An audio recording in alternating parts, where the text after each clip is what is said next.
In 2022, something happened inside a machine older than most of the people who will watch this video. It was 11 billion miles from where you're sitting right now. And for over a year, the engineers responsible for it could not explain why. What they eventually found was stranger, in some ways, than the myth that grew up around it. But before you hear the truth, you need to understand what the internet has been telling you instead. Because that's where this story really begins. If you've spent any time near space content on YouTube in the last 2 years, you've probably seen the headlines. Quantum AI detects something alarming in a Voyager image. NASA goes silent after impossible signal. An anonymous scientist warns that something out there may not be friendly. These videos have racked up millions of views. They talk about leaked memos, secret quantum processors, non-human intelligence, hijacking a 50-year-old spacecraft. And here's the part that should stop you cold. Almost none of it is real. Not the memos, not the quotes, not the quantum decoding. It's fiction, dressed up as classified leak, sold as documentary.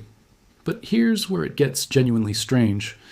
The real event sitting underneath all of that invented noise never needed the embellishment. The true version is stranger, more human, and honestly more frightening because it isn't about aliens. It's about us running out of time. Let's go back to what actually happened. In May of 2022, Voyager 1, already 45 years into a mission built to last 5, began sending home telemetry that made no sense. The subsystem responsible for keeping its dish pointed at Earth started transmitting garbled data, even though the antenna itself never lost alignment and the science instruments kept working normally. Think about what that actually means. The spacecraft was fine. It was talking to Earth just fine.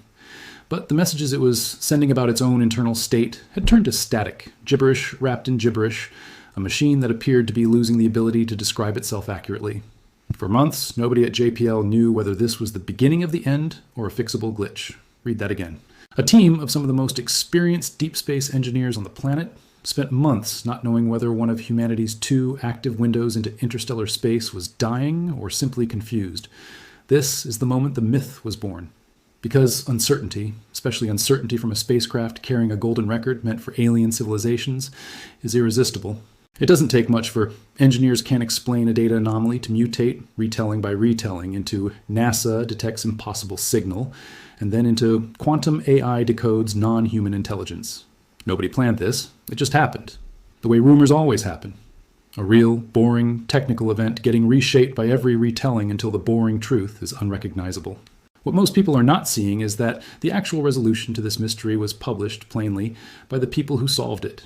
It just doesn't generate 10 million views. By August of 2022, after months of analyzing the corrupted data packets, JPL engineers traced the fault and switched the spacecraft over to a redundant onboard computer. That was it. A backup system took over. The garbled telemetry stopped. No alien intelligence. No quantum decoding.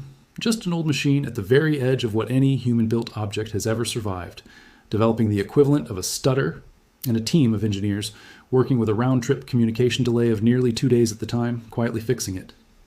But here's where it gets worse, and this is the part almost nobody talking about Voyager mysteries seems to actually know.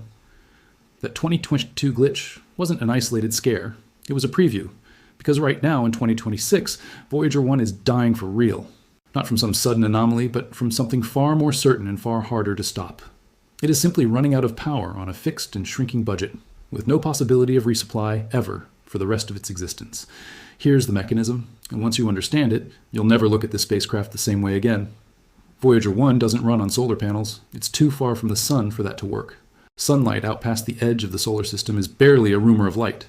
Instead, it runs on 3 radioisotope thermoelectric generators, devices that convert the heat of slowly decaying plutonium into electricity. At launch in 1977, those generators produced about 470 watts. Today, they produce roughly 250 watts, and that number falls by about 4 watts every single year, with no way to reverse it, ever. This is not a spacecraft that can be repaired, refueled, or upgraded. It is a slowly starving machine, 11 billion miles from the nearest wrench, and that starvation forces choices nobody wants to make.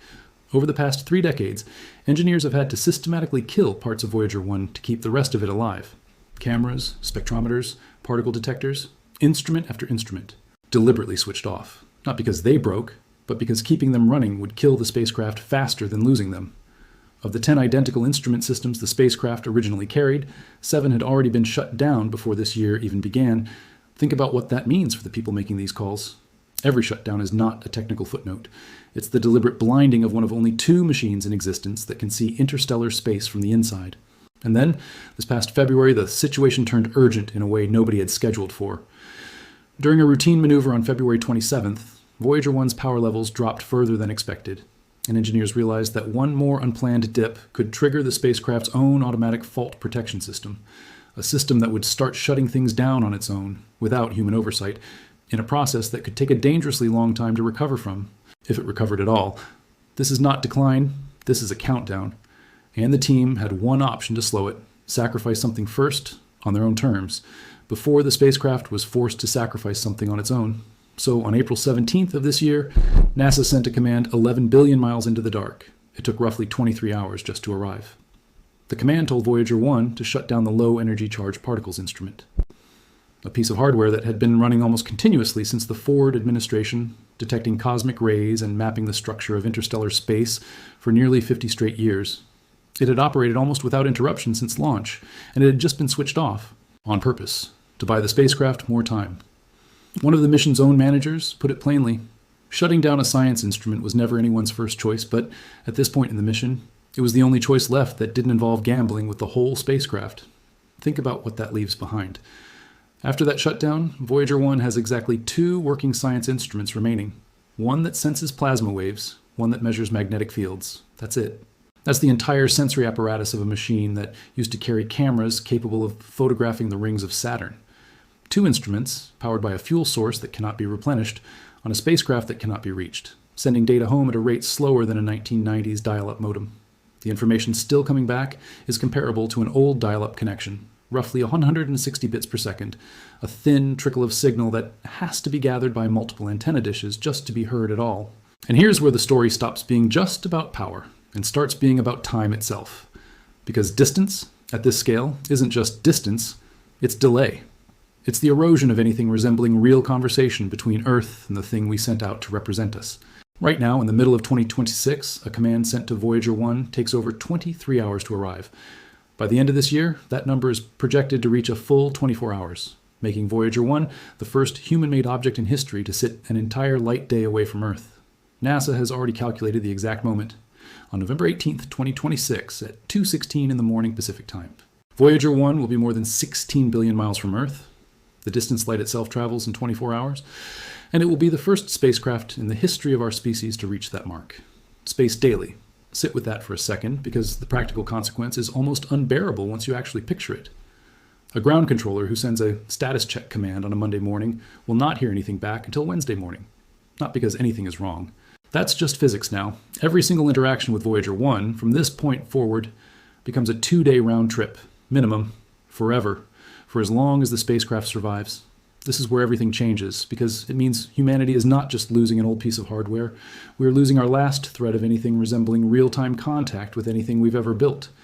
Whatever we say to Voyager 1 now, we're saying into a canyon so wide that by the time an answer comes back, we're already 2 days into a different conversation. And even that fragile thread depends on infrastructure that is itself falling apart. There is exactly one antenna complex on the entire planet capable of sending commands strong enough to reach either Voyager spacecraft. A giant dish in Canberra, Australia, known as Deep Space Station 43. That antenna went offline for major upgrades from May of 2025 through February of this year, with only a couple of brief operational windows in between, meaning for the better part of a year, the ability to command either spacecraft at all was hanging by a thread of scheduled maintenance. One antenna, one dish on one continent, standing between humanity and its most distant emissary.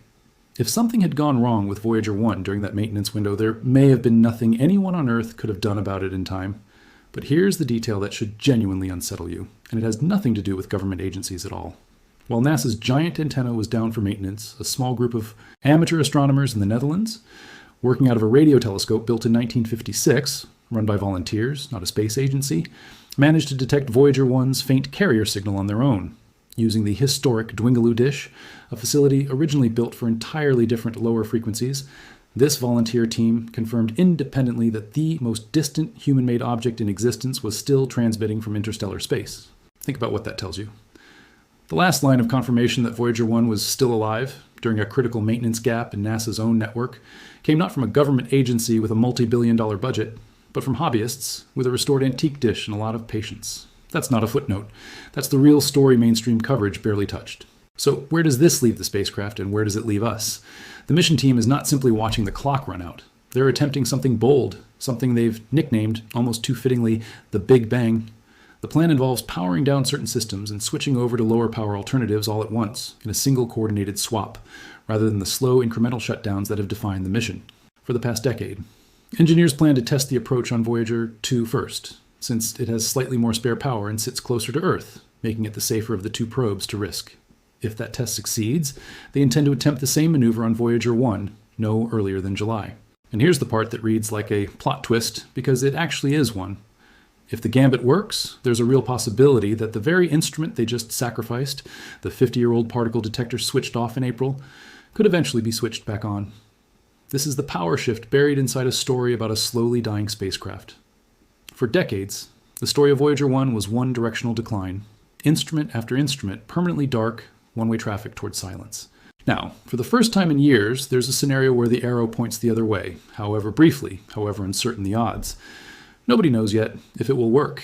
Nobody will know for months.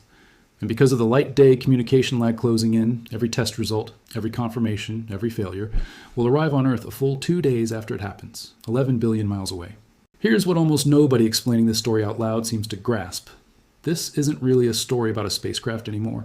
It's a story about the outer limit of what human engineering from 1977 can be stretched to survive, and about the very human drama of a small team trying to outrun physics itself, one desperate power-saving trick at a time.